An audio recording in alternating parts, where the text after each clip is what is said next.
My wife cried at our wedding. Not quietly. Not the polite tears that people shed at ceremonies because the moment calls for it. She cried in a way that made everyone in that room feel the weight of it. Her shoulders shook. She pressed her fingers to her lips. My best man leaned over and whispered that I was a lucky man to have someone love me that much. 2 years later, I found out who she had been thinking about when she cried. It was not me. My name is Thomas. I am 35 years old. I am an architect from Edinburgh, and I'm going to tell you the story of a marriage that was built on something I did not know existed and what it cost me when I finally found out the truth. I want to start with my brother. David is 3 years older than me. We have always been close in the way that brothers can be close when they are different enough not to compete and similar enough to understand each other without much explanation. He is a doctor, steady and careful in his work and in his life. He was my best man at the wedding. He gave a speech that made everyone laugh and then made several people cry, and I remember thinking that night that I was the luckiest person in the room. I had my brother beside me and the woman I loved in front of me. I had no idea those two things were connected in a way I had never been told about. I met Claire 3 years before we married. She had been a friend of a friend, and we had moved in the same loose social circle for about a year before we properly got to know each other. When we did get to know each other, it happened quickly. She was warm and funny and had a directness that I found immediately attractive. She said what she thought. She did not perform. On our second date, she told me she had been in a serious relationship that had ended badly about 8 months before we met. She said she had needed the time between then and now to feel ready for something real again. She said she was ready. I believed her. We dated for a year before I met my family formally. They had seen her at gatherings and family occasions before that, but the formal introduction happened at a Sunday lunch at my parents' house about 14 months into the relationship. David was there. I remember that lunch clearly now in a way I did not at the time. David and Claire were polite to each other, warm even. They talked across the table about nothing in particular. My mother commented afterward that she liked Claire very much and that David seemed to get along with her well. I thought nothing of it. We got engaged 8 months later. Claire said yes before I had finished the question. I remember her hands were shaking when I put the ring on her finger. I thought it was happiness. The wedding was everything we had planned. Small and personal and full of people who mattered to us. David stood beside me at the altar.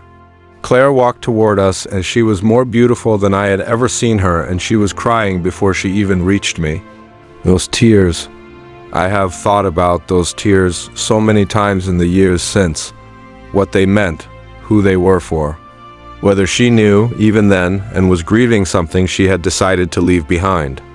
Or whether she was simply overwhelmed by the moment in the complicated way that humans are.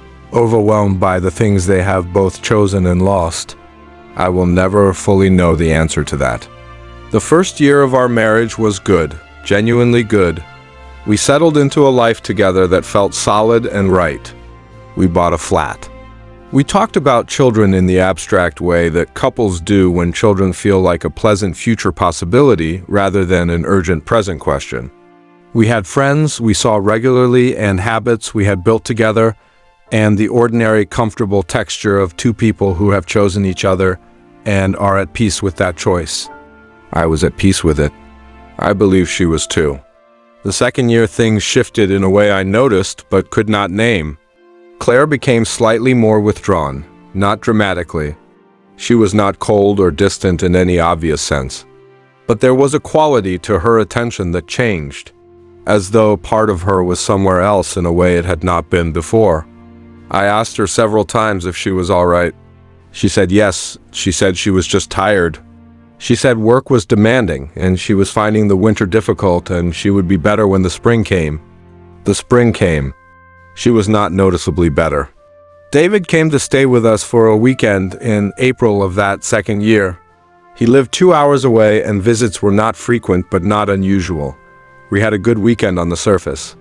Good food, long conversations, the easy company of people who know each other well. On the Sunday evening after David left, I noticed Claire sitting very still at the kitchen table after I had come back from seeing him off at the door. She was not doing anything, just sitting. Her expression was something I had not seen before and could not quite read. I asked her what she was thinking about. She said nothing, just tired. I let it go. What I did not know was that David and Claire had been in contact since before we were married. Not since the wedding. Before it. In the year we were together before I introduced them formally, they had already met. In a context I had never been told about. I found this out in the most ordinary possible way. An email. Not snooping, not suspicion. I was using the shared laptop to send something for work and I opened the wrong browser tab and there was an email open that I saw before I understood what I was looking at. From David to Claire.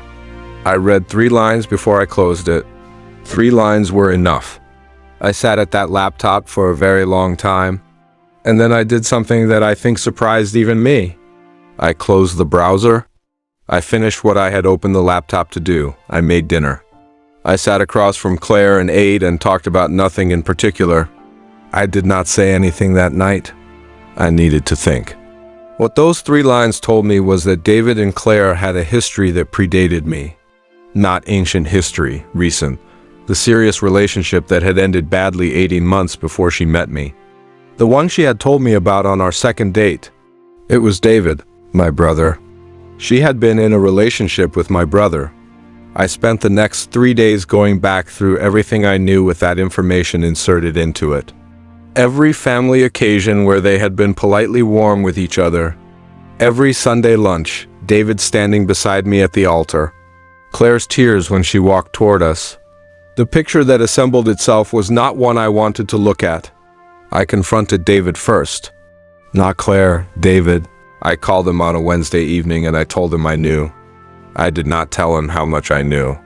I simply said I know and I waited. The silence that followed lasted about 8 seconds.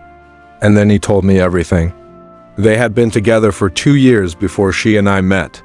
It had ended because David had ended it. He had not been ready for the commitment she wanted, and he had walked away, and she had been devastated, and he had spent the following 18 months telling himself it was the right decision. When I brought her to that Sunday lunch and introduced her as the woman I was seeing, David had felt something he described to me on the phone as the worst moment of his adult life. He said he had tried to tell me twice in the months that followed and had not been able to find the words. He said by the time we got engaged, he had decided the moment had passed and it was better to say nothing. He said he was sorry. I asked him one question. I asked him whether he was still in love with her. He was quiet for a long moment. He said he did not know. I hung up. I confronted Claire the following evening. She did not deny it. She sat across from me at the same kitchen table where I had seen her sitting still after David's visit, and she told me the full version of what David had already told me and then the part he had not. She said she had never stopped loving him. She said she had tried to. She had genuinely tried. She had believed when she married me that what she felt for him had faded enough that she could build something real with someone else. She said I was someone she loved, not in the same way, but genuinely. She said she was sorry. I sat with all of that for a very long time. What I did next surprised people who knew the situation. I did not make immediate decisions. I did not ask her to leave that night. I did not call David and say things I could not take back. I went to therapy, alone, for 3 months. I went to therapy and I sat with what had happened and I tried to understand it as clearly as I could before I decided anything. What I came to understand was this. Claire had not set out to deceive me. She had made a choice to move forward with her life and had discovered, too late, that she had not fully left something behind before she tried to. That is not a simple or excusable thing. It caused real damage to a real person, me, but it was also not the calculated betrayal I had initially felt it to be. David had been a coward. That is the word I keep coming back to. Not malicious, but cowardly.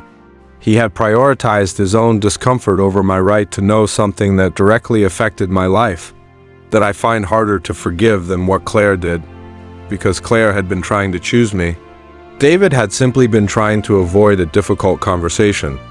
I asked Claire for a separation after 3 months of therapy, not because I had decided the marriage was definitively over, but because I needed space outside of it to think clearly. She moved into a flat nearby. We continued to talk, carefully and honestly, in a way we had not always managed when we were living together inside the situation. We divorced 8 months later. It was my decision ultimately, not because I could not have found a way to continue, but because I understood by the end of those 8 months that the foundation had a crack in it that had been there from the beginning, and I did not want to spend the rest of my life building on a cracked foundation. David and I did not speak for a year. The silence between us was the hardest part of all of this in some ways. We had been close our entire lives, and the loss of that closeness was a grief that sat alongside everything else and did not resolve quickly. We are talking now, slowly and carefully. I do not know if we will ever be fully what we were. Some things change the shape of a relationship permanently even when the relationship continues. But we are talking. That is something. Claire and David are not together. I found this out recently, and I sat with the information for a while without knowing how I felt about it. I think I felt something closer to sadness than satisfaction. Whatever their reasons, whatever happened between them after everything fell apart, it is not a story I need to follow. I have my own story to follow now. I'm not in a relationship. I have been on dates. I am open to something real when it arrives. I am in no hurry. I have learned from everything that happened that I would rather take more time than I think I need than less time than I actually need. What those 2 years of marriage taught me is not what I expected to learn. I expected it to teach me about betrayal, about the ways people deceive each other, about what to look for and how to protect myself better. It did not teach me those things, or not only those things. What it taught me is that the people who hurt us are almost never as simple as the hurt makes them seem. Claire was not a villain. David was not a villain. They were two people who had handled something badly and whose mishandling had costs they had not fully calculated. I was one of those costs. But I am not only that. I was not defined by what was done to me, and I have not allowed myself to be. I'm an architect. I build things. I understand better than most that what you build is only as strong as what you build it on. I'm being more careful about foundations now, in every sense of the word.